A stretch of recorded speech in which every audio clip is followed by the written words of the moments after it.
Hi everyone. Hello, hello, hello. I never really know when I'm live until it's several seconds after the stream starts, so this is how every video begins. Oh yeah, now I'm there. Okay. So if you're watching in the live stream, if you're watching the live stream, the link to join the Zoom is now in the chat.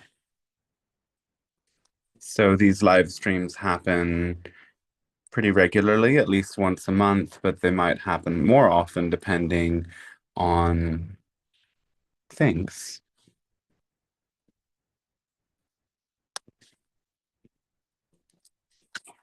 There I am. Thanks for joining. Thanks for tuning into the video, everyone. We're going to invite the Pleiadian Council in, and they will share some guidance and information, and they will answer the questions of those who join. So the best way to have your questions answered is to hop into Zoom and ask your questions aloud. And generally, we have the time for written questions as well, though we tend to miss a couple of them. If you don't feel comfortable hopping on, why not? Let's work through that together. But you can also type the question into the chat on YouTube or on Zoom. And also pay attention or look back. You might see that there was another stream a couple of days ago. So if you're just catching this one, check in the live tab because there was another one that was just released. And my intention is to be doing the streams a little bit more regularly because I've been working now on a book that I hope to get to you really soon. And that will also contain lots of channeling videos that will be popping up, not as lives, but popping up here in this channel. So stay tuned in for that. And of course, stay if you want to check all of the goodies that I have. We'll do the mini intro to the website now.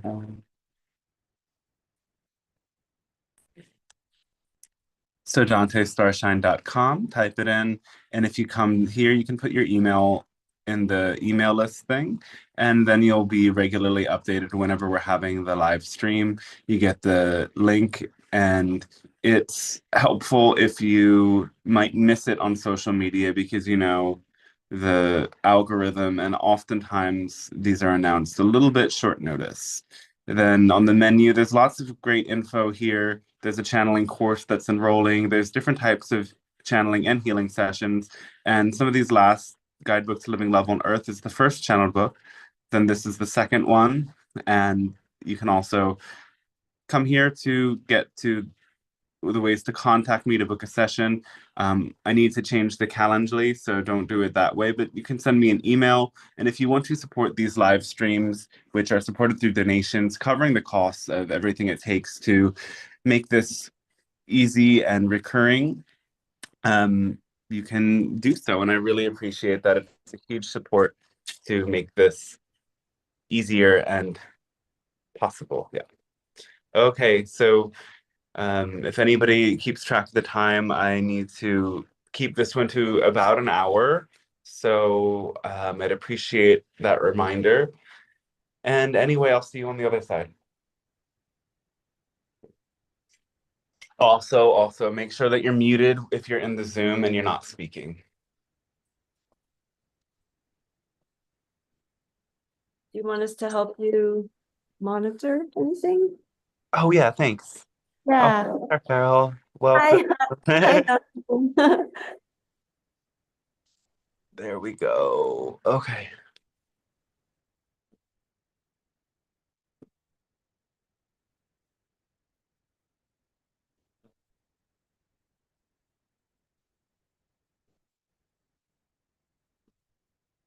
Hello, and we say a fantastic day to you at this moment of your time.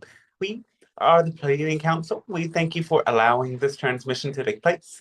This interaction between our worlds allows for the bridge to be opened between our realities, and this supports your world in reaching higher vibrations and accessing a true and pure frequency of unconditional love. In return, this is support for us in expanding our experience, our knowledge of all that is. And through being of service, we deepen in our connection to the source. So we thank you for opening this bridge in the same way. Now, this is a very exciting time on your planet when many changes are happening.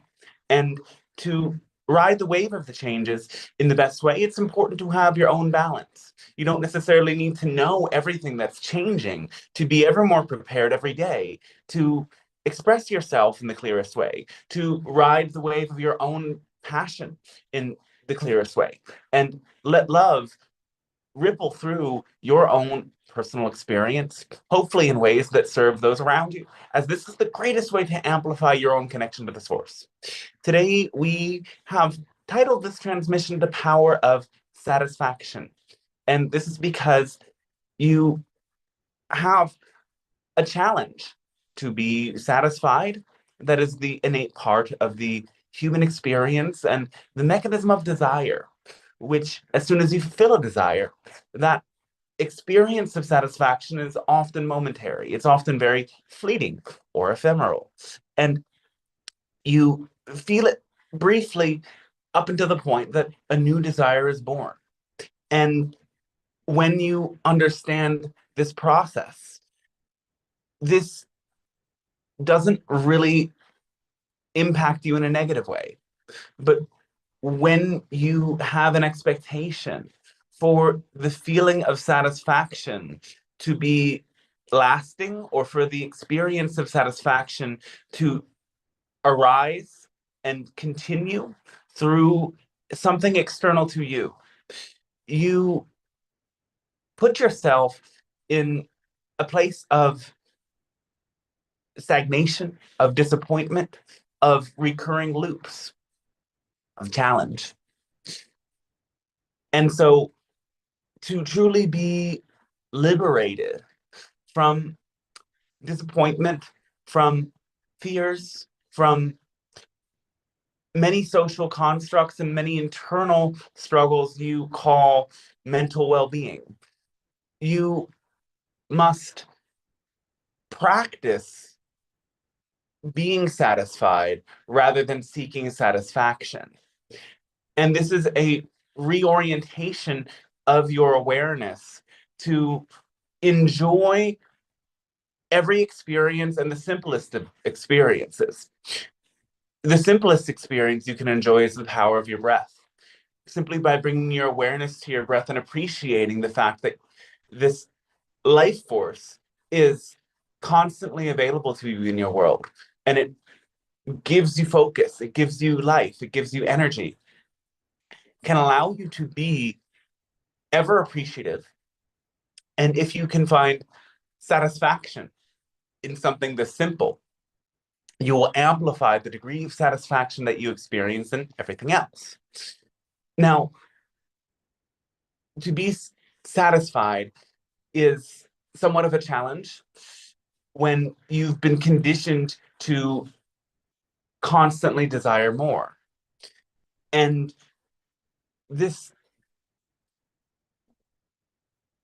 reprogramming takes place over time, and you naturally adapt to it when you recognize the sheer power that is available to you in this process.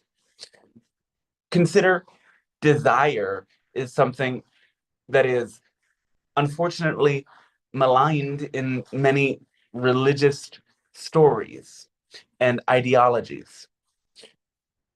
In many Abrahamic religions, there are strict definitions about what is good and connects you to God and what is sinful.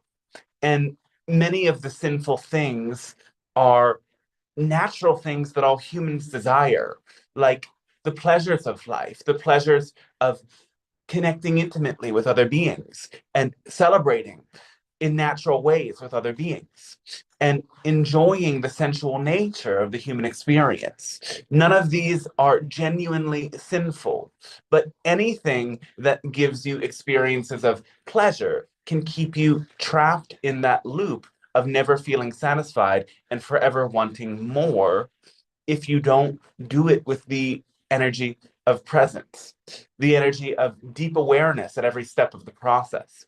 And naturally, this can be cultivated if you choose to do it and if you have the knowledge that supports you in doing it. And we hope to help you in that process, yes. So, also in other religions, you can see there was this understanding, and the Eastern religions expressed this in a perhaps far more sophisticated way, knowing that this desire is ever present and directs you, but it can keep you in this loop of forever feeling dissatisfied and suffering. It is actually a common translation that desire is the root of suffering, though this is not the most perfect translation. Really, the best way that we can say it, and perhaps this isn't the most academic way, but you can find many academic sources if that is what is exciting for you on this subject. And we would say that it is the clinging, it is the attachment, it is the insistence that is the real cause of suffering.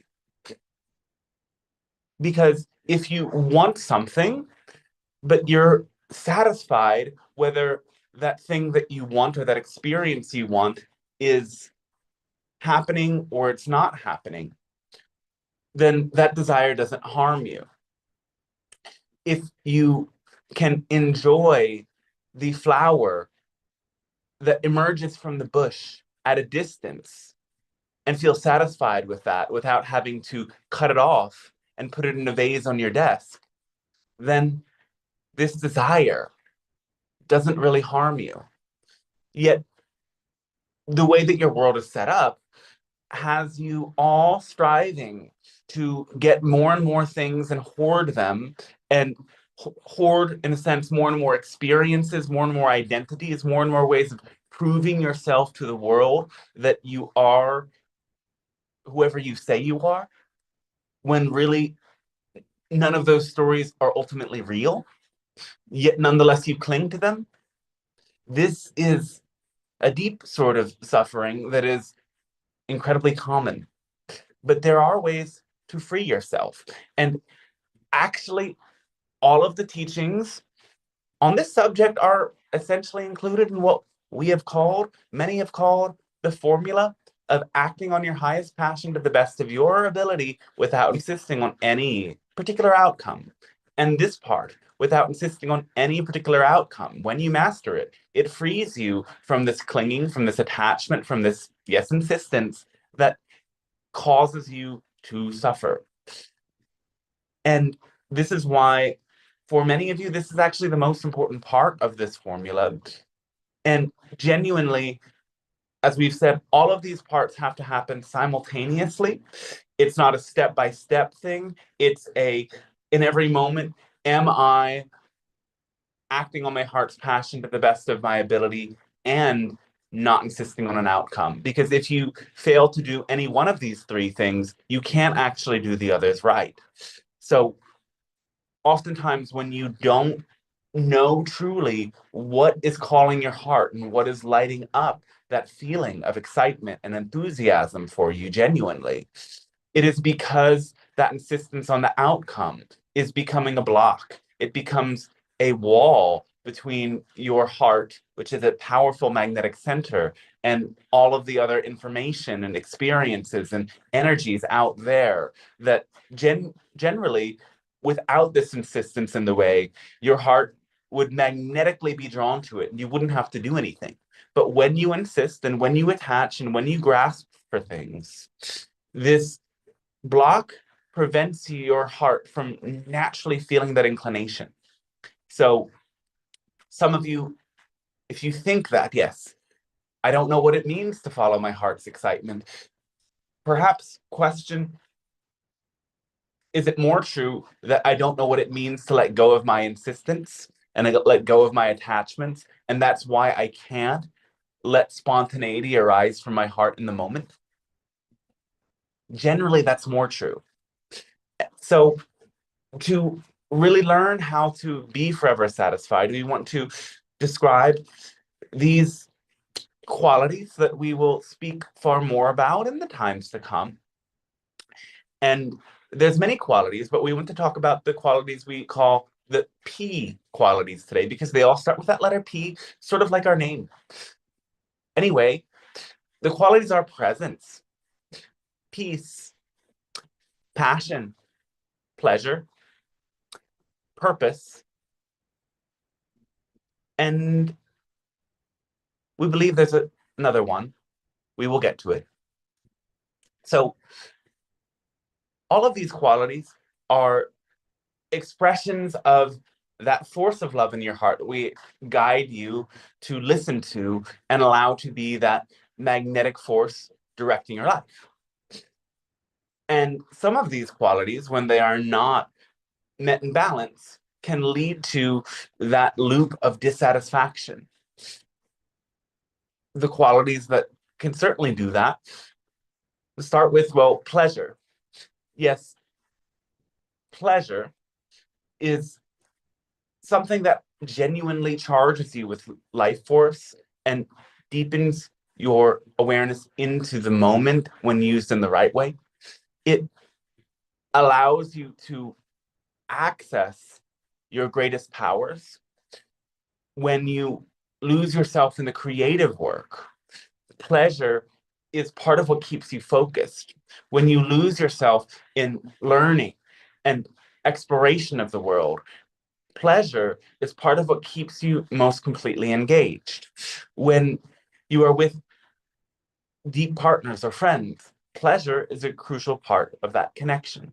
Yet, this pleasure can also create the attachments when you don't genuinely meet it with other energies.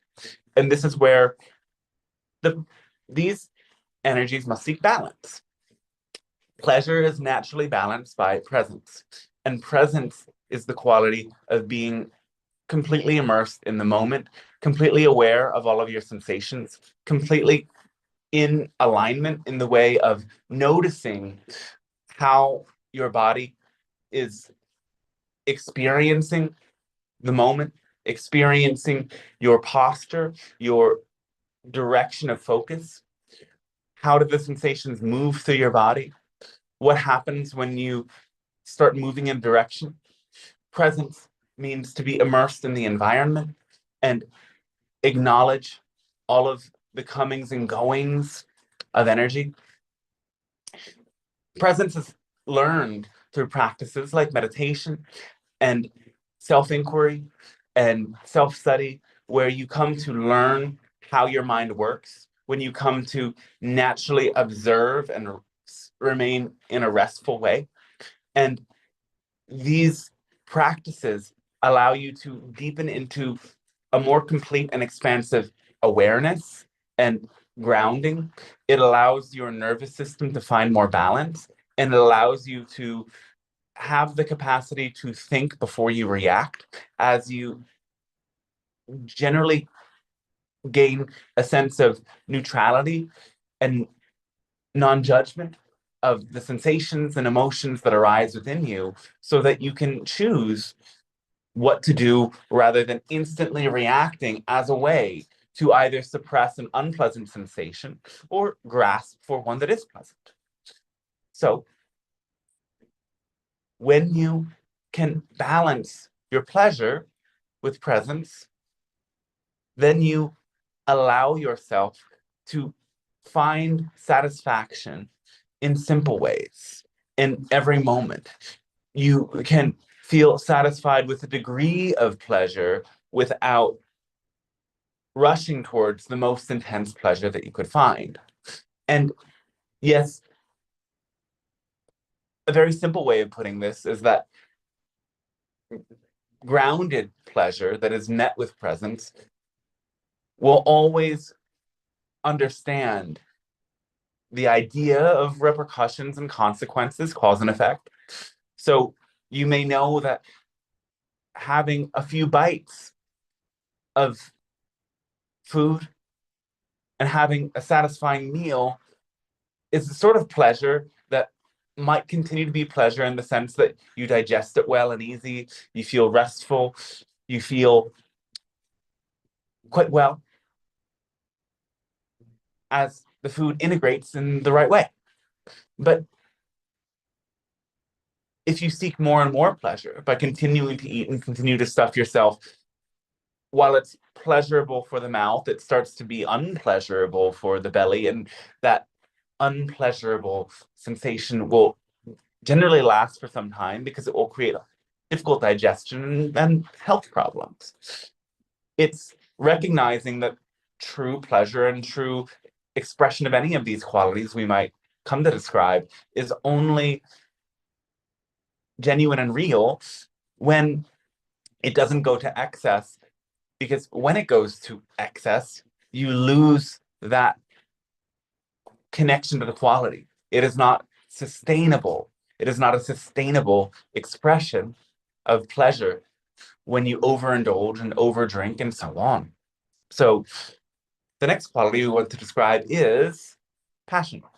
And this is one of the ones that we talk so much about because it is that what ignites you with passion, what gets you excited for life, fully enthusiastic, fully enthralled with your own potential and what you can do for the world and what the world can, in exchange, support you in experiencing. That you activate your greatest potential and you support yourself and others in the best way. It is the things that you're passionate about that you continue to dedicate yourself to over a period of time that become the skills that can enrich your life and the lives of others. And this passion, this enthusiasm for life helps you to be the most fully present naturally. Though this passion can sometimes lead you to be over ambitious and to treat your goals as if they are God itself. And this is what leads to many great disappointments and oversights that can be one's downfall. So, to be in a true harmonious balance of passion, you have to also surrender it. You have to, again, realize that you don't necessarily know why Source is guiding you to, through passion, to do this and that and the other thing. You just know that it's right because it feels right. And the outcome, while you might have many ideas, is never a promise. Source speaks through that feeling in your heart that guides you. And you might have ideas about where that's leading you, and many times these ideas are true. But when you mistake your ideas for the genuine purpose, then you get set up for many disappointments. And this is why passion must be balanced with purpose. You have to feel a deep sense of the purpose in everything that you do and dedicate your actions to a higher purpose for that passion to be in balance. And purpose becomes a great driving force when you recognize that the meaning that you attach to the events, the experiences, and the comings and goings of your life is entirely up to you, and you get to choose how to define everything. Then you may start to question, well, what is my highest purpose? And what is the highest purpose I could attain or dedicate these experiences to?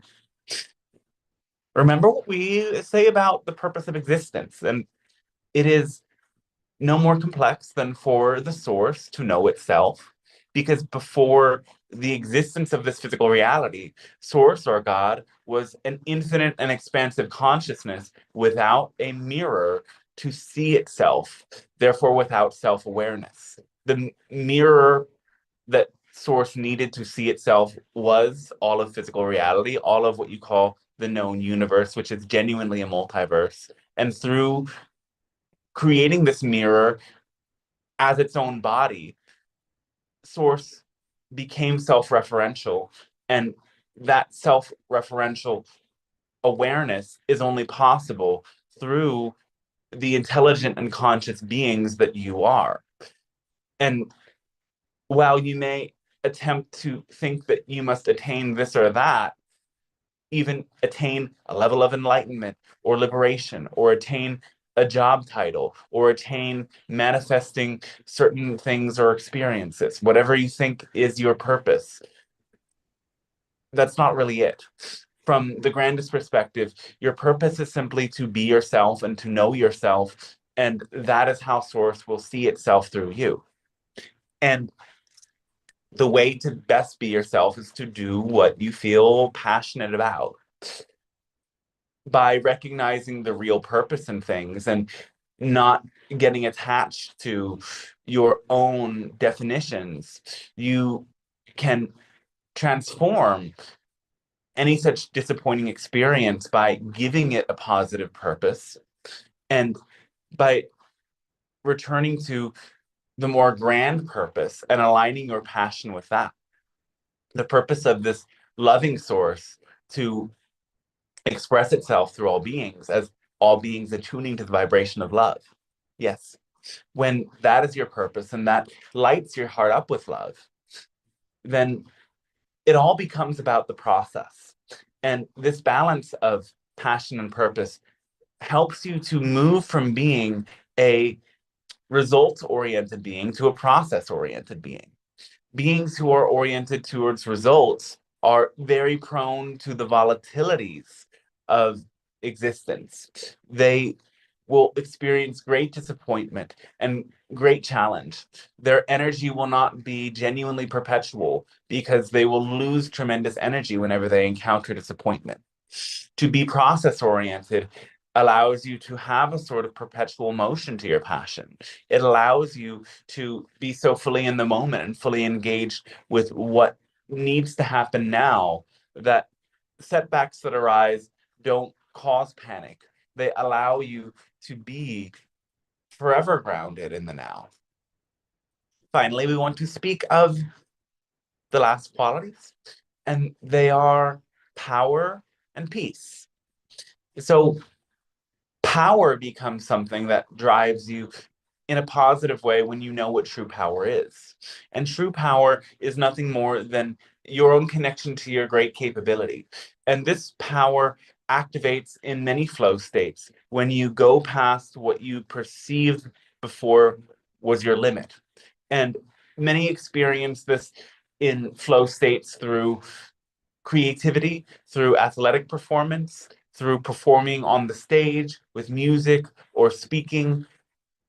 And there's many other ways that you really immerse yourself in this flow state.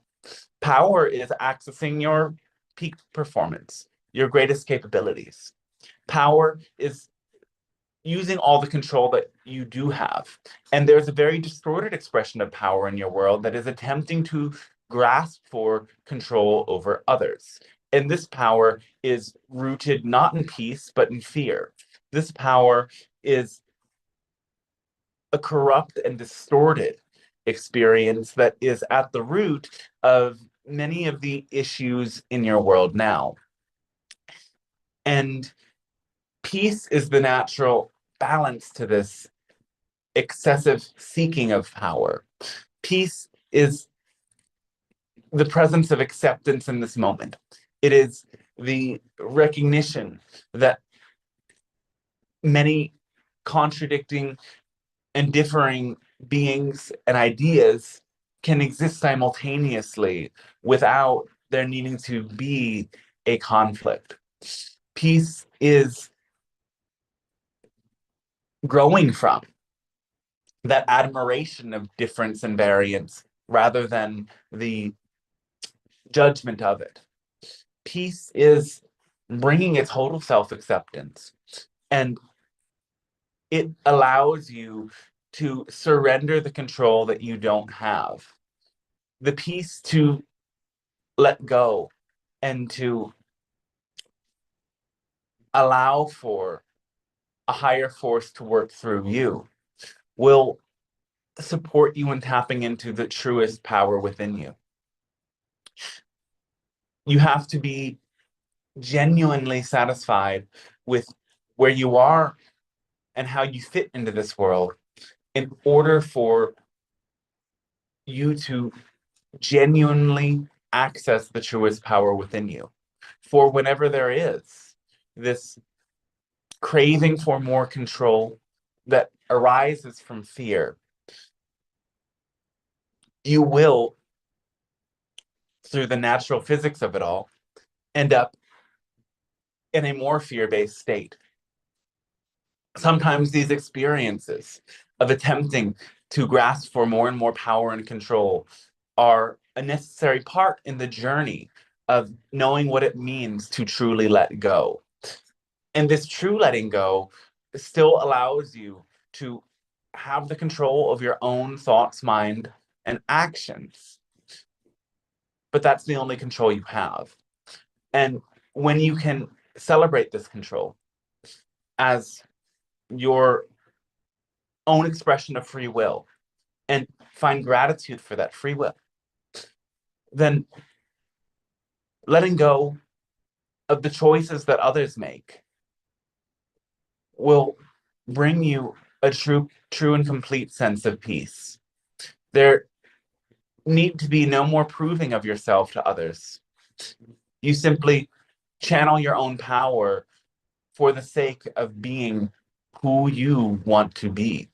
And you allow them to align with you in that choice if that is what they want. Knowing through your own honoring of the divinity of your free will, that honoring the divinity in the free will of another is the greatest gift that you could give to them. So the balance of all of these qualities allows you to experience, yes, satisfaction in the moment. And you might still have desires that arise that guide you in this or that direction, but knowing the power of the light that exists within you, you know that whether or not those desires are fulfilled, they are presenting themselves to you for a reason. And you will experience what it is you desire at some point or another. That is inevitable. Knowing this timelessness allows you to be at peace and simply enjoy the process. Celebrate the process as an experiment. Satisfaction in a process-oriented reality allows you to effortlessly flow, and desire becomes a catalyst for transformation, and that transformation accelerates. The bumps in the road become smoother, and the stability that grows from within you then leads you to being someone who stands out from the crowd. Others come to you because they wish to connect with that energy of stability. And thus you become a teacher of how to channel the power of your heart and how to let go of your insistence and be, in the truest sense, satisfied perpetually, rather than chasing moments wherein satisfaction arises and fades. We hope this supports you. We hope this lifts you into a high frequency, and know that, yes, this high frequency that you step into affects the world around you. And it is by many people choosing to do this together that your world changes and a portal opens to a higher frequency version of your planet that is possible here and now. So we thank you and we ask, how can we be of support to you with any questions or comments you may wish to share with us now? Thank you so much, Pleiadians. That was wonderful. Yes. I have a little follow-up question for the last transmission when you were asked about all the hate and anger on the planet, and you talked about the need for more ambassadors or ambassadors of love. And I was curious, what would be some of the requirements for that? What would be some of the things we needed to do or stop doing in order to fulfill that role?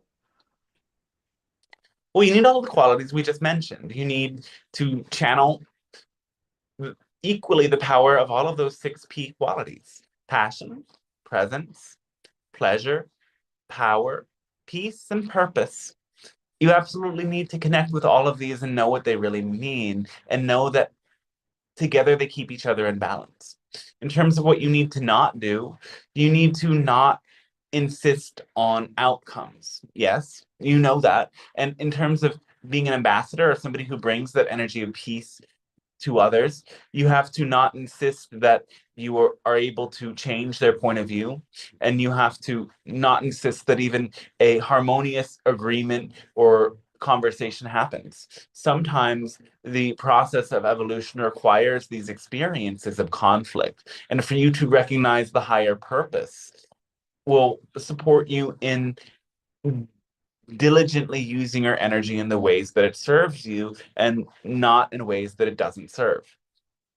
You also need to genuinely recognize that the only ultimate truth is that you exist and that you have free will, and that that gift is an expression of love, and that you can expand that love with your choices. Beyond that, again, everything is a belief that you place upon reality. And while some of these beliefs might have a positive effect and some of them have a negative effect, they are your own creations. Thus,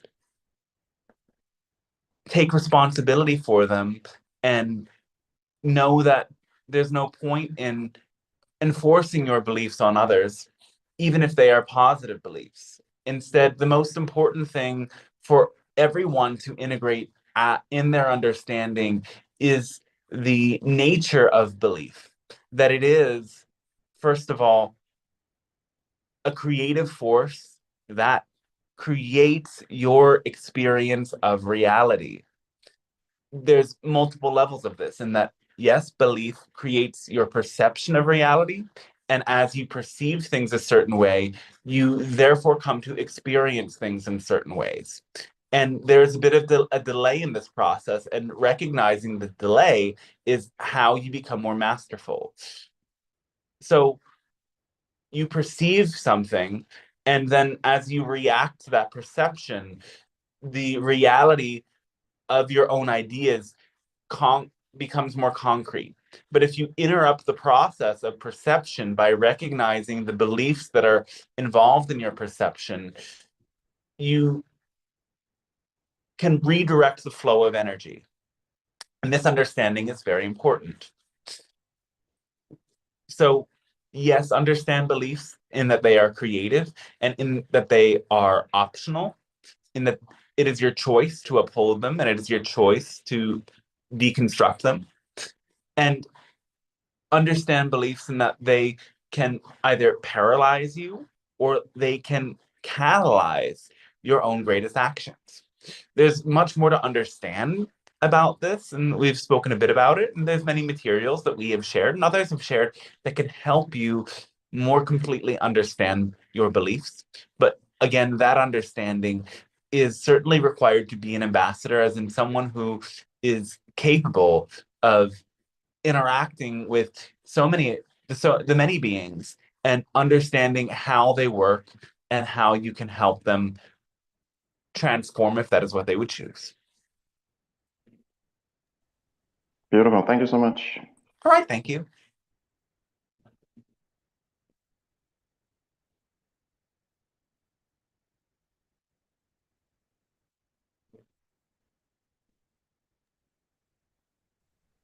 Hello, Pleiadians. Hello. So wonderful to make this connection. Oh, likewise. Thank you so much for your initial message. It really helped clarify some things for me that I was wondering about. So, one of the things I'm somewhat struggling with, which I'm hoping you can shed some light on or provide some guidance. So, I have a mission that I've been provided, that this is your mission. And so in order to create the product for this mission, I know creation involves feeling that passion and wanting it, and having your heart be truly involved in the creation process.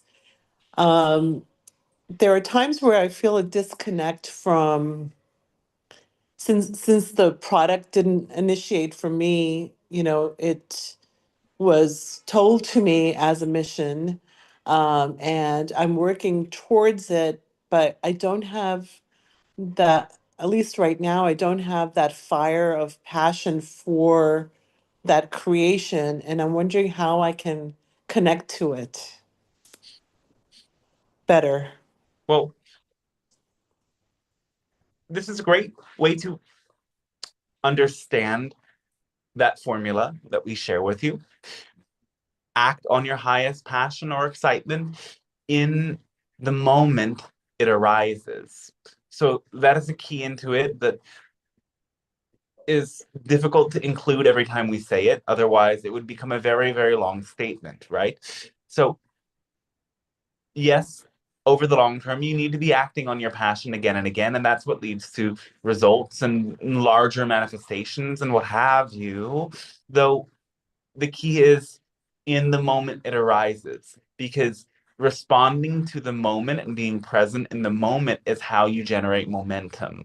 And this is counter to many of the ways that you learn that pushing through resistance brings results, that perhaps at the end of your long life, you will want to sit around and do nothing. So, better to do many things you don't like so that you can afford to sit around and do nothing. We don't quite understand that, and we say it in that way so that you start to question it more. But anyway, you have to question the whole process and become truly process oriented. So don't allow any of the stories of this or that mission to lead you to be goal oriented, because not only does that guarantee greater disappointment, it prevents you from being present in the process. So become present moment oriented and connect with the parts of the project that you are passionate about. And if you are not passionate about any part of the project, then do something else you're passionate about. This is genuinely what we mean when we say attend to your passion in the moment. It means when you don't have any creative inspiration, then do something else.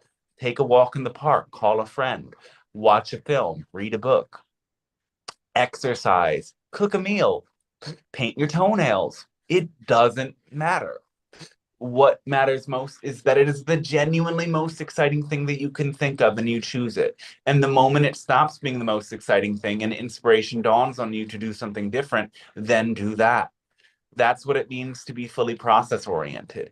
And the energy generated from the momentum of one exciting thing to the next without insisting on the outcome becomes the fuel for you to do the feats that lead to the bigger accomplishments. Also, this process of being so creatively engaged in the moment that you are flowing with energy allows you to be a more open channel so that the inspiration and the ideas that you need come to you.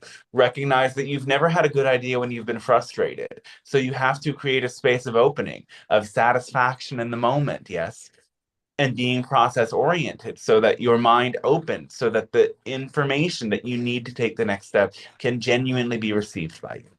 We hope that helps.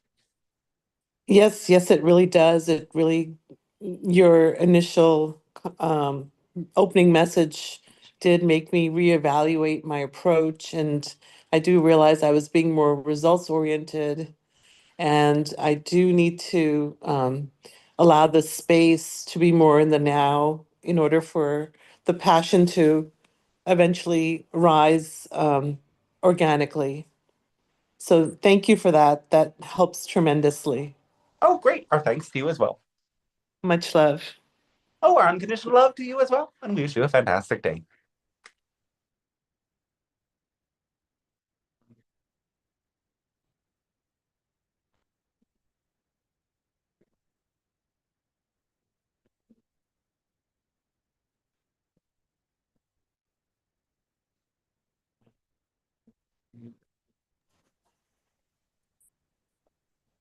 Somebody else has a question at this time. If someone else doesn't have a question, I have one additional one. Um, could you explain how the Seven Sisters, what exactly they did on Earth and what parts of the Earth they were involved with?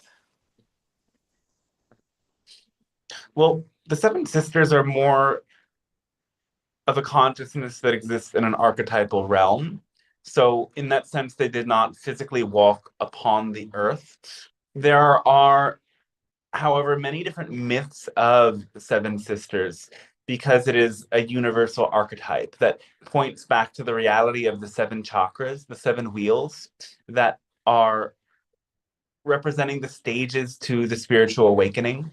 And thus, in different mythologies, when people engage with the Seven Sisters, they went through a path of initiation to learn how to integrate all of these energies within their being.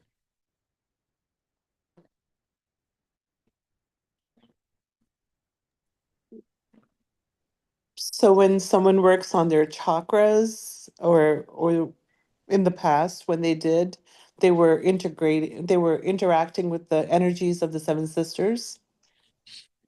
Is that what you're saying? Well, in mythologies, the Seven Sisters generally, because there are different mythologies that express in different ways, but the general theme is the integration of all of these chakras.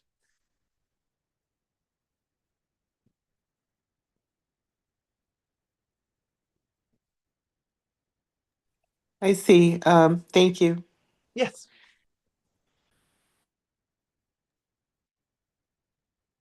Hello, Pleiadian Council. Hello. I have only one question this time. All right. Last week, our dog transitioned, and I wonder if she has any message for us. She is at home in source and grateful. She's returned to the ultimate love, and this is where she rests. She is very grateful for the experience that she shared with you and the love that you have given her. And she hopes that you retain that sense of playfulness and joy in your daily lives, remembering her in that way. Okay, thank you very much. Yes.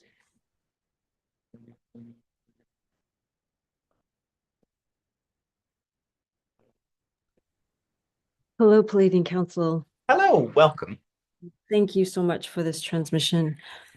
I have a question about how trust plays into these very important six concepts that you spoke about in the opening message. It really resonates with me a lot. And at the moment, I'm struggling with trust issues with a person in my life right now. And I'm hoping you can shed some light on some guidance on how to regain some trust, if it's trust about myself or if it's trust with this other person. Trust is another one of the qualities that we will describe later when we get to the T qualities. They're just as important. So T stands for trust, truth, transparency, and telepathy. And so, yes, the first step of trust is trust within yourself. And this is where people get mixed up very often. It's important to trust.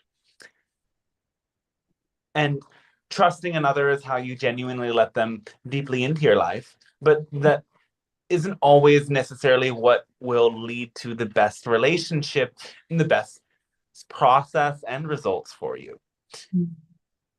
It's generally and genuinely important to test others before you give them this trust. So trust in yourself means trusting, yes, in the source within you, trusting that the experiences that present themselves to you are there for a reason, And the reason very may well be to learn lessons, because that is a part of how growth happens in your world. So coming to question, well, why am I being given this experience? While trusting that there is a purpose for it. Trusting in yourself then extends into trusting in your own feelings, trusting in your own experiences, your emotions, your intuition. If you are feeling mistrust, true trust means trusting there's a reason for that too. Trusting that your suspicions arise from somewhere. And sometimes your suspicions only arise from negative beliefs. But then again, you have to recognize that a truly trustworthy person is someone who is compassionate even when suspicion and doubt arises and is directed towards them. Someone who is truly integrated in a high level won't fall out of balance when you mistrust them. They will instead come to demonstrate that they are truly trustworthy. And someone who demonstrates that they are not trustworthy when you don't give them trust is a great demonstrator of the fact that it's not good to unconditionally trust people around you. Instead, you can only unconditionally trust yourself. And so the process of the T qualities is that, yes, when you first trust yourself, then you can come to speak your truth. And when you speak your truth, which is not always good, just good, is often mixed with different vibrations and different emotions that arise from the belief systems that you have to become completely self-aware of in order to transform. And so as you give rise to your truth, then you can express that. You can express that to yourself and get to know it deeply. You can express that to others so that you can co-create with them. That's the process of becoming transparent. It's letting go of all of the barriers and obstacles and letting go of all of the masks in the moment so you can be your true self. And telepathy is the final result, that when people have become transparent with each other over a prolonged period of time, the barriers between them that prevent humans from being as naturally telepathic as they are capable of being fall away. And you start to know what each other are thinking. You start to understand each other's feelings without needing to express them as clearly, because you've been so clear about who you are and what you experience for a long enough period of time that your minds and hearts are synced in such a way that all of your thoughts and all of your feelings are spontaneously shared. And you think the same thoughts at the same time. And you ride that wave together. So that, again, is the result of first integrating trust, truth, and transparency. It starts with trust in yourself. And it's okay to test others if you don't trust them. Testing them will demonstrate if they are really trustworthy. Once you have tested them, then you can give them your trust, and that can open up a deeper level of intimacy with them. And then you will be able to, yes, expand into more co-creative experiences. Thank you. That was so profound and so beautifully explained, and it really resonates with me. Thank you. Oh, thanks to you as well. Yes. My gratitude to you, Pleiadians. Yes, gratitude to you as well, and unconditional love. Thank you. And Dante, we're at about 1 hour All right. into transmission. If somebody has not yet asked a question and they would really love to, we'll take a few more.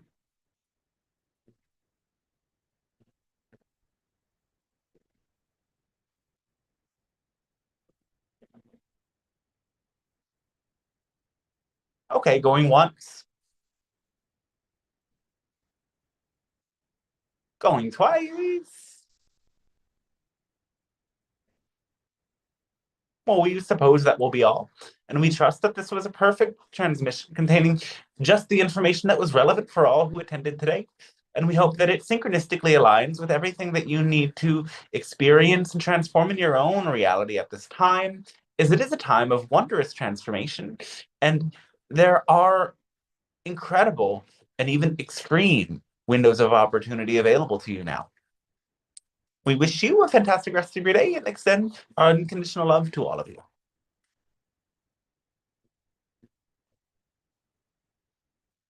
Okay, cool. Thank you, Dante, so much. You're Doing it. welcome. Yeah. Thank you. This was great. Thanks for being here. Thanks for joining, everyone, and for bringing your questions and your energy and yourself to this transmission. It was really great to have this group, and I hope this information really supports you. And the themes that we explored today are really in alignment with the book that is going to be available to you within some weeks. So if this is the kind of things that you feel you need to integrate, get even more excited for that. And yeah. So a final little reminder, if we will, that you can find more information about what I do and everything, all of the content that's available on dantestarshine.com. And also, if you want to support these sessions, there's a way to donate on the contact/book a session page. And you see different links for donation. I really appreciate it. It supports me in making this possible, covering all the costs of the little technological bits and pieces. And I'm also enrolling the channeling course. Ignore the dates, but a new one's enrolling soon. And there's different channeling and healing sessions available. And on the homepage is where you can sign up for the email list, which is the best way to stay up to date as to when these sessions are happening, because you don't always see everything that's posted on the social media. But if you are on social media, Dante Starshine is my Instagram, Dante Shante is Facebook, and all of that's on the website too. I do post somewhat regularly, but YouTube is my favorite. So yeah, anybody have anything to share or say? How did you enjoy this transmission today?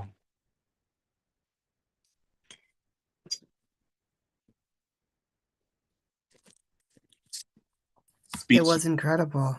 Oh, thank you. It's Lucas, yeah. Hey, Dante.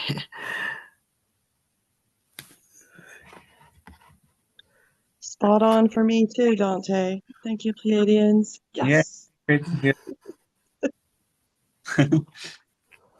Always enlightening. Thank you, Dante. Appreciate it. Yeah. Thanks for being here.